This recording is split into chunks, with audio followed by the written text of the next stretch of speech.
Bangla industry যারা আছে সব পিছনে আমার। আর এই সব স্বপ্ন তখনই আসে তুই পৃথিবী কোন চাওয়া পাওয়ায় দিশেহারা যখন এইরকম বোকাচোদা একটা বাবলি গান্ডের সাথে ছবি তোলে। ছি, কত বিচ্ছিরি হাসি। ওর রিয়াকশন দেখে মনে হচ্ছে শাহরুখ খানের সঙ্গে ফটো তুলছে। নেট দুনিয়ার বেতাজ বাদশা, আমি বেতাজ বাদশা। কালকে দিদি নাম্বার 1 ডেকেছিল। হলিউড নয়, হলিউড আমি এখন সম্ভব। তো আজকে আমরা এই বিচিত্র প্রাণীকে নিয়ে কথা বলবো, যে নিজেকে ভাবে আমি সব জায়গার দাদা, কিন্তু আসলে সে একজন বালখাপসু চোদা। না, কার সাথে তুমি রোমান্টিক সিনে একটা ডান্স করো?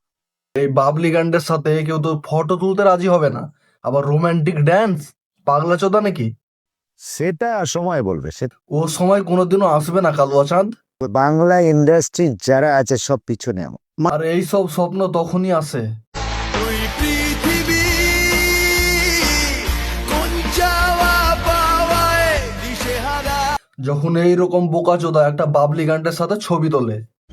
ছি, কত বিচ্ছিরি হাসি। ওর রিয়াকশন দেখে মনে হচ্ছে শাহরুখ খানের সঙ্গে ফটো তুলছে। যাই হোক, একটা হরিদাস পালের জন্য তো একটা চোদনা হরির স্বপ্ন পূরণ হলো। চলো এরপরে আরো কি কি সহ্য করতে হবে দেখি। চিকেন পিছনে মাটন টিকার। ওইসব ক্রেজ নেই যে এর সঙ্গে ডান্স করতে হবে, এর সঙ্গে ওগুলো তো পার মেয়ে যায়। বলি বলি অনলি বলিউড। ও বলিউডে? সালমান ভাই কিছু বলবে না? कसम खुदा की तरफ कुत्ता नहीं बना दिया ना। নতুন নায়িকাদের ক্রেজ বেশি মানে এখনকার সময়।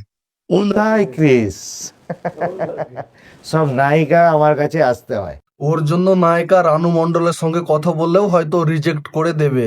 এই ক্যাবলা মণ্ডলের সঙ্গে কোনো হরিদাস পাল ছাড়া যখন কোনো সুস্থ মানুষ ছবি তুলতে না যায়, তখন ওর যা অবস্থা হয়। চলে এসো তাড়াতাড়ি সেলফি তুলবে, কারা কারা চলে এসো। আও আও আও আও আও, মুঝে ঢাকলো মুঝে ঢাকলো মুঝে ঢাকলো। যখন গাঁজা বেশি খাওয়া হয় তখন কথাগুলো অটোমেটিক বেরিয়ে যায়। ভালো করে দেখে নাও। কি মুম্বাই যাব 21 আগস্ট এই ইনভাইট করেছে অক্ষয় কুমার। যেতে পারে, কারণ অক্ষয় কুমার তার চারটি ধোয়া লোক খুঁজে পাচ্ছে না, ও গিয়ে ধুয়ে দিয়ে আসবে। তো আজকের জন্য এখানেই শেষ। ভিডিওটা ভালো লাগলে একটা লাইক করে দিও। আর এখন আমিও যাব বাকচুদি করতে।